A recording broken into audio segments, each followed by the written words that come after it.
Hi and welcome back to our channel. If you have not been here before, my name is Emily and we make videos on how to recover from severe anxiety, agoraphobia, panic, DPDR, all that good stuff. I went through it personally myself in 2021 and now my husband and I are helping other people recover and get out of the cycle by desensitizing your nervous system.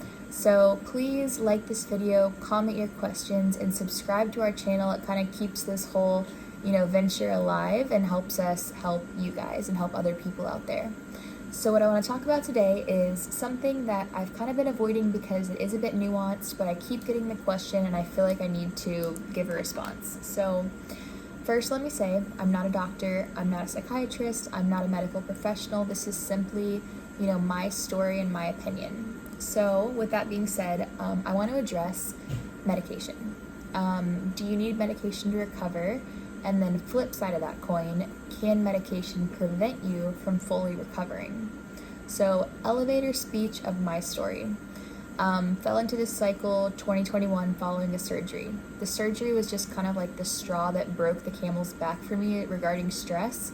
But, looking back, I can easily see what was getting me here. At the time, I would say I was living a totally normal life. I was traveling, I was working, I was having fun.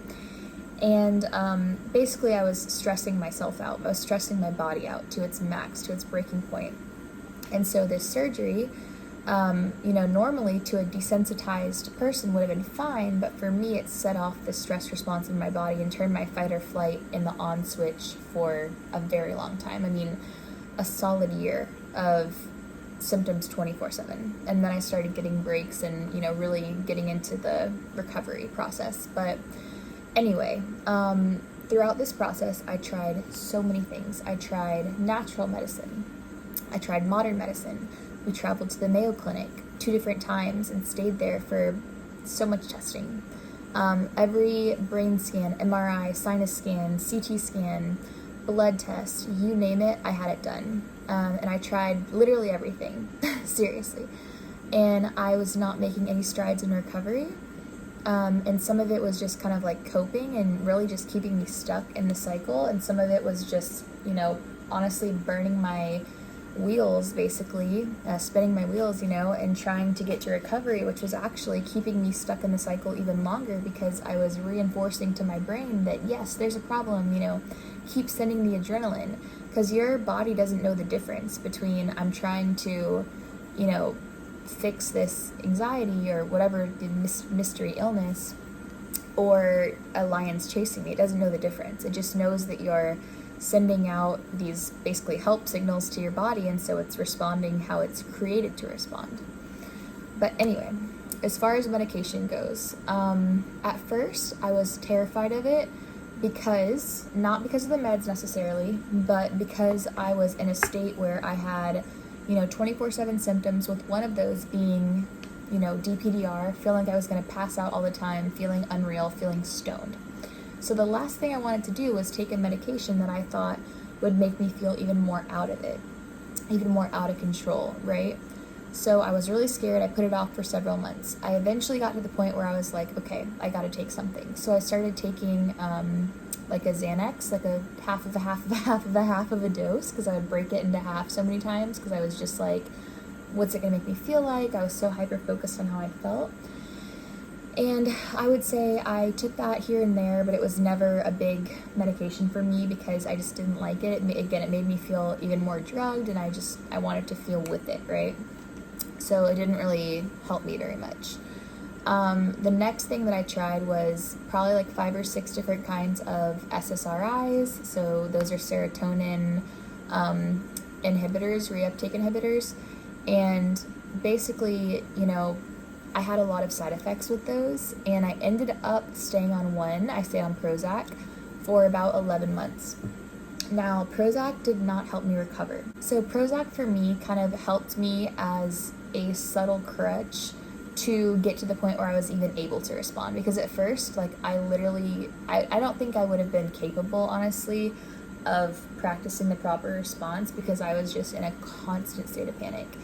And I just couldn't even think straight, right? So Prozac did kind of like dim things down a little bit, But again, it did not help me recover. What helped me recover was learning how to desensitize my nervous system and respond in a way that shows my brain that I'm safe. And honestly, it's about putting yourself in those awful situations where you feel like massive anxiety and responding and showing yourself like, you know, body, you don't have to keep sending these signals. I'm okay. See, you know, I'm not running out of the grocery store even though I'm having a panic attack. So you have to kind of get to that point where you can recover, but the meds can be a little bit of a helper in the beginning to just, again, kind of like dial things down just a notch. So I would say it really doesn't matter. You know, I've worked with many people that have not ever taken meds and they recover just fine. I work with people that have taken meds the whole time, recovered just fine, that take meds even after, maybe for like depression or something unrelated to the anxiety. And it doesn't matter. What matters is your mindset towards the medication. Are you using this medication as a way to recover? Now, that sounds like, of course, right? Like, of course we are. Why else would we take these meds? But when you take the medication, it's important to take it as like, okay, you know, for example, Prozac. I decided I'm going to take it, but my main goal here is, you know, to focus on response, focus on holistically healing my nervous system, and the meds are just kind of like hanging out in the background over there. If they don't work, they don't work. What is going to work is the response. So taking focus away from like, God, why aren't the meds working yet? Why aren't they working? If you have that kind of a mindset, honestly, like you're taking yourself back a notch. You're keeping yourself stuck in recovery. So kind of like throw that out the window. View the meds, if you take them, as something that maybe will take the edge off, maybe not. It really doesn't matter, but what matters is how you respond, how you learn to recover, how you learn to lay that healthy foundation for long-term recovery, and not just, you know, like patch it up with a Band-Aid and then let the Band-Aid fall off, fall into the cycle again in a couple months, a couple years, you know, over and over and over and over again. The next thing that I'll say is side effects. So that was a big one for me, is kind of like, it was hard to not focus on the side effects because I would always wonder in the back of my mind, well, you know, is this anxiety or is this from the Prozac, right? Is this from whatever? And that's why eventually I decided to get off of it, and I recovered completely med-free. I was not on medication towards the end of my recovery, but it was just because I wanted to kind of know, and I noticed that the meds were like causing me to put a lot of focus on the situation. The next thing I'll say is when it comes specifically to like benzos or a drug that's like a fast-acting type of Xanax type of drug, you know, those are the drugs that can become an unhealthy crutch and a coping mechanism, and that's what you don't want. And for me, even though I barely took the Xanax, I did carry it with me, and I just felt better, right? I felt better because I was like, it's in my purse, just in case I need it, you know? And eventually I made the conscious decision to leave it at home. And if I would go out somewhere, even though I really never took it anyway, I was like, I don't have it. Like, I don't have my safety net here. And over time I realized with, you know, just growing confidence that I didn't need it. And eventually I just forgot that it even existed.